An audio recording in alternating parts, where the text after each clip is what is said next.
Nothing definite is known concerning the contents of the Book of Thoth other than that its pages were covered with strange hieroglyphic figures and symbols, which gave to those acquainted with their use unlimited power over the spirits of the air and the subterranean divinities.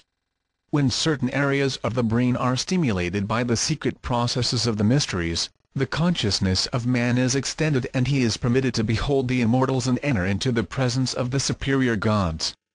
The Book of Thoth described the method whereby this stimulation was accomplished. In truth, therefore, it was the key to immortality. According to legend, the Book of Thoth was kept in a golden box in the inner sanctuary of the temple. There was but one key, and this was in the possession of the Master of the Mysteries, the highest initiate of the Hermetic Arcanum. He alone knew what was written in the secret book. The Book of Thoth was lost to the ancient world with the decay of the mysteries, but its faithful initiates carried it sealed in the sacred casket into another land. The book is still in existence and continues to lead the disciples of this age into the presence of the immortals. No other information can be given to the world concerning it now, but the apostolic succession from the first Hierophant initiated by Hermes himself remains unbroken to this day, and those who are peculiarly fitted to serve the immortals may discover this priceless document if they will search sincerely and tirelessly for it. It has been asserted that the Book of Thoth is, in reality, the mysterious Tarot of the Bohemians, a strange emblematic book of 78 leaves which has been in possession of the gypsies since the time when they were driven from their ancient temple, the Serapeum. According to the secret histories, the gypsies were originally Egyptian priests. There are now in the world several secret schools privileged to initiate candidates into the mysteries, but in nearly every instance they lighted their altar fires from the flaming torch of Hermes in this Book of Thoth revealed to all mankind the one way, and for ages the wise of every nation and every faith have reached immortality by the way established by Hermes in the midst of the darkness for the redemption of humankind. Poimandres, the Vision of Hermes. The divine poimander of Hermes Mercurius Trismegistus is one of the earliest of the Hermetic writings now extant. While probably not in its original form, having been remodeled during the first centuries of the Christian era and incorrectly translated since, this work undoubtedly contains many of the original concepts of the Hermetic cultus. The Divine Poimander consists of 17 fragmentary writings gathered together and put forth as one work. The second book of the Divine Poimander, called Poimandres, or the Vision, is believed to describe the method by which the divine wisdom was first revealed to Hermes. It was after Hermes had received this revelation that he began his ministry, teaching to all who would listen the secrets of the invisible universe as they had been unfolded to him. The Vision is the most famous of all the Hermetic fragments, and contains an exposition of Hermetic cosmogony and the secret sciences of the Egyptians regarding the culture and unfoldment of the human soul. For some time it was erroneously called the Genesis of Enoch, but that mistake has now been rectified. At hand, while preparing the following interpretation of the symbolic philosophy concealed within the Vision of Hermes, the present author has had these reference works: The Divine Poimander of Hermes Mercurius Trismegistus, London, 1650, translated out of the Arabic and Greek by Dr. Everard.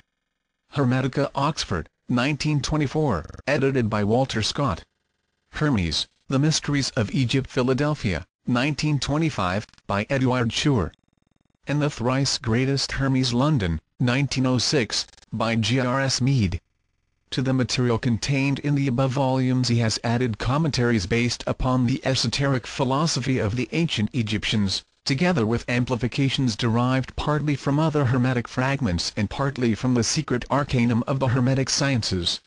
For the sake of clarity, the narrative form has been chosen in preference to the original dialogic style, and obsolete words have given place to those in current use. Hermes, while wandering in a rocky and desolate place, gave himself over to meditation and prayer.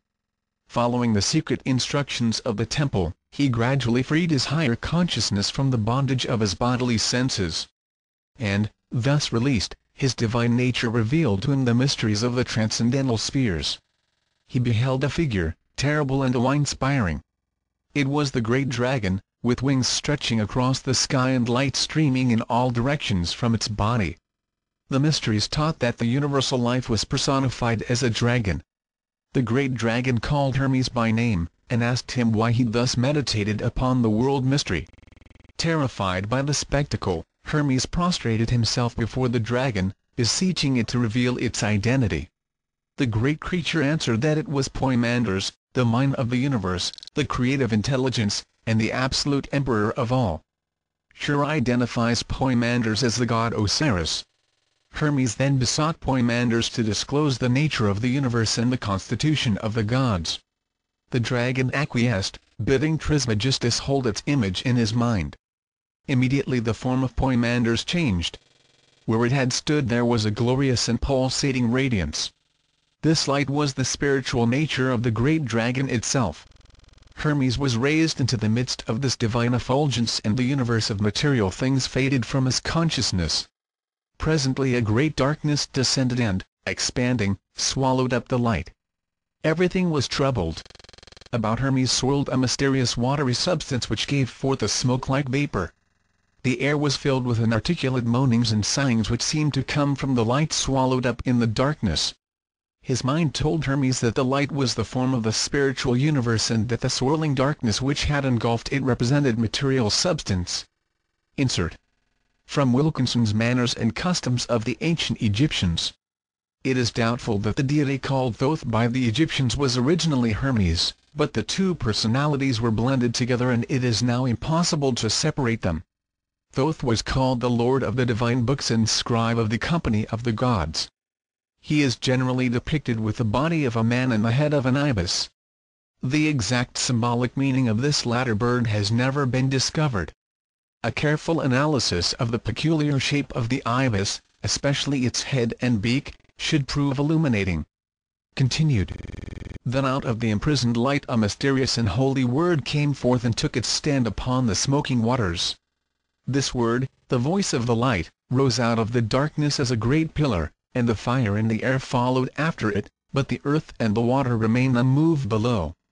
Thus the waters of light were divided from the waters of darkness, and from the waters of light were formed the worlds above, and from the waters of darkness were formed the worlds below. The earth and the water next mingled, becoming inseparable, and the spiritual word which is called reason moved upon their surface, causing endless turmoil.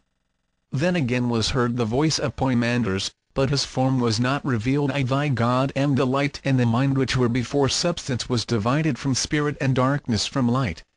And the word which appeared as a pillar of flame out of the darkness is the Son of God, born of the mystery of the mind. The name of that word is reason. Reason is the offspring of thought, and reason shall divide the light from the darkness and establish truth in the midst of the waters. Understand, O Hermes, and meditate deeply upon the mystery. That which in you sees and hears is not of the earth, but is the Word of God incarnate. So it is said that divine light dwells in the midst of mortal darkness, and ignorance cannot divide them. The union of the Word and the mind produces that mystery which is called life. As the darkness without you is divided against itself, so the darkness within you is likewise divided. The light and the fire which rise are the divine man, ascending in the path of the Word, and that which fails to ascend is the mortal man, which may not partake of immortality. Learn deeply of the mind and its mystery, for therein lies the secret of immortality. The dragon again revealed its form to Hermes, and for a long time the two looked steadfastly one upon the other, eye to eye, so that Hermes trembled before the gaze of Poimandres. At the word of the dragon the heavens opened and the innumerable light powers were revealed, soaring through cosmos on pinions of streaming fire. Hermes beheld the spirits of the stars, the celestials controlling the universe, and all those powers which shine with the radiance of the one fire, the glory of the sovereign mind. Hermes realized that the sight which he beheld was revealed to him only because Poimandres had spoken a word. The word was reason, and by the reason of the word invisible things were made manifest. Divine Mind, the dragon, continued its discourse before the visible universe was formed, its mold was cast. This mold was called the archetype, and this archetype was in the Supreme Mind long before the process of creation began. Beholding the archetypes, the Supreme Mind became enamored with his own thought. So, taking the word as a mighty hammer, it gouged out caverns in primordial space and cast the form of the spheres in the archetypal mold, at the same time sowing in the newly fashioned bodies the seeds of living things. The darkness below, receiving the hammer of the Word, was fashioned into an order